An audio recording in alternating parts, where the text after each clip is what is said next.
Item ಯಾವುದೇ ಇರಲಿ try ಮಾಡಿ ಆಚಿ ಚಿಕನ್ ಮಸಾಲಾ. ದುಬೈನಿಂದ ಬೆಂಗಳೂರಿಗೆ ಬಂದಿದ್ದಾರೆ ರಾಜ್ಯ ಚುನಾವಣಾ ಆಯುಕ್ತರು.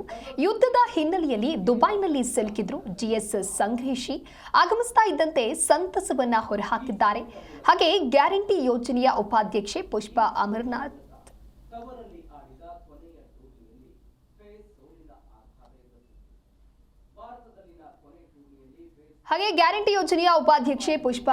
ಅವರ ಆಗಮನ ಕೂಡ ಆಗಿದೆ. ಇಬ್ರು ಖಾಸಗಿ ಕಾರ್ಯಕ್ರಮದಲ್ಲಿ ಭಾಗಿಯಾಗುವುದಕ್ಕೆ ಅಂತ ಹೇಳಿ ತೆರಳಿದ್ರು.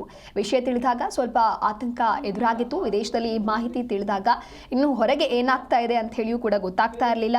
ಕುಟುಂಬಸ್ಥರು ಮತ್ತು ಸ್ನೇಹಿತರು ಕರೆ ಮಾಡಿ ಮಾಹಿತಿಯನ್ನ ಕೇಳ್ತಾ ಇದ್ರು. ಸೇಫ್ ಆಗಿ ಬೆಂಗಳೂರಿಗೆ ಬಂದಿದ್ದು ಬಹಳ ಸಂತಸವಾಯಿತು ಅನ್ನುವಂಥ ನಿಟ್ಟಿನಲ್ಲಿ ಜಿಎಸ್ ಸಂಗ್ರೇಶಿ ಹಾಗೆ ಅಮರನಾಥ್ ತಿಳಿಸಿದ್ದಾರೆ. ಪರಿಸ್ಥಿತಿ ನೀವು ನೋಡ್ತಿರೋ ಹಂಗೆ ನಿಜವಾಗ್ಲೂ ಯುದ್ಧ ನಡೀತಾ ಇತ್ತು. ನಮಗೆ ಮೊದಲಿಗೆ ಸ್ವಲ್ಪ ಗಾಬರಿ ಆಯಿತು. ಎಲ್ಲ ಫ್ಲೈಟ್ಸ್ ಕ್ಯಾನ್ಸಲ್ ಆಯಿತು. ಮತ್ತು ನಿರ್ದಿಷ್ಟವಾಗಿ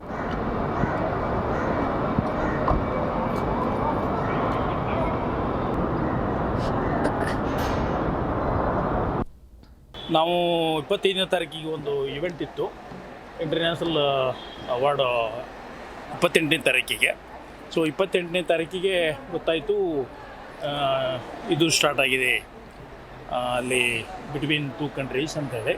1ನೇ ತಾರೀಕಿಗೆ ನಮ್ಮದು ರಿಟರ್ನ್ ಜರ್ನಿ ಇತ್ತು, ಅದು ಕ್ಯಾನ್ಸಲ್ ಆಯಿತು. ಸೊ ನಿನ್ನೆ 1, 2, 3, 4ವರೆಗೆ ಆಗಲಿಲ್ಲ. ಸೊ ನಿನ್ನೆ ನಮಗೆ ಪುಜರಾವು ಅಂಥೇಳಿ ಇಂಟರ್ನ್ಯಾಷನಲ್ ಏರ್ಪೋರ್ಟ್ ಇದೆ, ಅಲ್ಲಿಂದ ದಿಲ್ಲಿಯಿಂದ ನಾವು ಇವತ್ತು ಬೆಂಗಳೂರಿಗೆ ಬಂದಿದ್ದೇವೆ. ಬಟ್ ಇದರಲ್ಲಿ ಯಾವುದು ದುಬೈ ಇಂಟರ್ನ್ಯಾಷನಲ್ ಏರ್ಪೋರ್ಟ್ನಲ್ಲಿ ಸಾಕಷ್ಟು ಜನ ಇದ್ದಾರೆ, ಕನ್ನಡಿಗರು ಪಾಪ, ಮತ್ತು ನಮ್ಮ ಭಾರತೀಯರು ಇದ್ದಾರೆ. ದುಬೈನಿಂದ ಬೆಂಗಳೂರಿಗೆ ಬಂದಿಳಿದಿದ್ದಾರೆ ಪುಷ್ಪಾ ಅಮರನಾಥ್, ಗ್ಯಾರಂಟಿ ಯೋಜನೆಗಳ ಉಪಾಧ್ಯಕ್ಷೆ. ಯುದ್ಧದ ಹಿನ್ನೆಲೆ ದುಬೈನಲ್ಲಿ ಸಿಲುಕಿದ್ರು. ಇನ್ನು ಬೆಂಗಳೂರಿಗೆ ಆಗಮಿಸ್ತಾ ಇದ್ದಂತೆ ಹಿತೈಷಿಗಳಿಂದ ಜೋರಾದ ಸೆಲೆಬ್ರೇಷನ್ ಆಗಿದೆ. ಬೆಂಗಳೂರು ಕೆಐಎ ಏರ್ಪೋರ್ಟ್ಗೆ ಬಂದಿಳಿದಿದ್ದಾರೆ ಪುಷ್ಪಾ. ಏರ್ಪೋರ್ಟ್ನಿಂದ ಹೊರಬಂದ ಕೂಡಲೇ ಬರ್ಡೇ ಸೆಲೆಬ್ರೇಷನ್ ಮಾಡಿ ಸಂಭ್ರಮಿಸಿದ್ದಾರೆ. ದುಬೈನಲ್ಲಿ ಯುದ್ಧದ ಭೀಕರತೆಯ ಬಗ್ಗೆ ಗ್ಯಾರಂಟಿ ಪ್ರಾಧಿಕಾರದ ಉಪಾಧ್ಯಕ್ಷೆ ವಿವರಿಸಿದ್ದಾರೆ. ನೀವು ನೋಡ್ತಿರೋ ಹಂಗೆ ನಿಜವಾಗ್ಲೂ ಯುದ್ಧ ನಡೀತಾ ಇತ್ತು. ನಮಗೆ ಮೊದಲಿಗೆ ಸ್ವಲ್ಪ ಗಾಬರಿ ಆಯಿತು. ಎಲ್ಲ ಫ್ಲೈಟ್ಸ್ ಕ್ಯಾನ್ಸಲ್ ಆಯಿತು. ಮತ್ತು ನಿರ್ದಿಷ್ಟವಾಗಿ ಏರ್ಪೋರ್ಟ್ಸ್ ಎಲ್ಲ ಬಂದ್ ಮಾಡಿದ್ದೀವಿ, ಏರ್ಬೇಸ್ ಎಲ್ಲ ಅಂತ ಮೆಸೇಜ್ ಸಿಕ್ಕಿದಾಗ ಭಾಳಷ್ಟು ಒಂಥರ ಎಲ್ರಿಗೂ, ಯಾರೇ ಆಗಲಿ ಹೊರದೇಶಕ್ಕೆ ಹೋದಾಗ ನಮಗೆ ಅಲ್ಲಿ ಸಿಗಾಕೊಂಡಿದ್ದೀವಿ, ಮತ್ತು ವಾಪಸ್ ಯಾವಾಗ ಹೋಗೋದು ಅಂದಾಗ ಸ್ವಲ್ಪ ಆತಂಕ ಆಯಿತು. ಆದರೆ ನಮಗೆ ಒಂದು ಸ್ವಲ್ಪ ಕಾನ್ಫಿಡೆನ್ಸ್ ಇತ್ತು ಎಲ್ಲೋ ಒಂದು ಕಡೆ, ಇಲ್ಲ ಒಂದು ಸ್ವಲ್ಪ ದಿನ ಆದಮೇಲೆ ಸರಿ ಹೋಗ್ಬೋದು ಅಂತ. ಆಮೇಲೆ ಅಲ್ಲಿನ ಸರ್ಕಾರದ ಬಗ್ಗೆ ಹೇಳ್ಬೇಕು ನಾನು, ಅವರು ತುಂಬಾ ಕಾನ್ಸುಲೇಟ್ ಅವರೆಲ್ಲ ನಮ್ಮ ಕಾರ್ಯಕ್ರಮ, ನಾನು ಒಂದು ವಿಜಯರತ್ನ ಪ್ರಶಸ್ತಿ ಪ್ರದಾನ ಸಮಾರಂಭಕ್ಕೆ ಹೋಗಿದ್ದೆ. ನನ್ನ ಜೊತೆಗೆ ಒಂದು 28 ಮಂದಿಗೆ ವಿಜಯವಾಣಿಯವರು ವಿಜಯರತ್ನ ಪ್ರಶಸ್ತಿಯನ್ನು ಕೊಟ್ಟರು. ಆ ಕಾರ್ಯಕ್ರಮ ಮುಗಿಸ್ಕೊಂಡು ನಾವು ನೆಕ್ಸ್ಟ್ ಡೇ ಬರಬೇಕಾಗಿತ್ತು. 28 ರಾತ್ರಿ ಕಾರ್ಯಕ್ರಮ ತುಂಬ ಚೆನ್ನಾಗಿ ನಡೀತಿರುವಂಗೆ ನಮಗೆ ಹೊರಗಡೆ ಏನಾಗ್ತಿದೆ ಗೊತ್ತಾಗ್ತಿಲ್ಲ. ಆಮೇಲೆ ನಾನು ಬಂದೆ ರೂಮ್ಗೆ.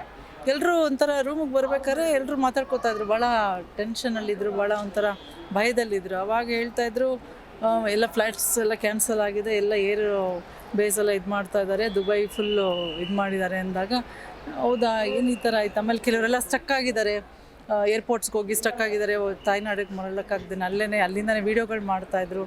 ಈ ಭೋಜೇಗೌಡರು ಸಿಗಾಕೊಂಡಿದ್ರು ಅದರಲ್ಲಿ ಅಂದಾಗ ಸ್ವಲ್ಪ ಎಲ್ಲೋ ಒಂದು ಕಡೆ ಇದಾಯಿತು. ನಾನು ಕೂಡ ಲೈವ್ಗೆ ಬಂದು ಅಪ್ಡೇಟ್ ಮಾಡೋಕ್ಕೆ ಶುರು ಮಾಡಿದೆ. ಯಾಕೆಂದರೆ ನನಗೆ ತುಂಬ ನಮ್ಮ ಮನೆ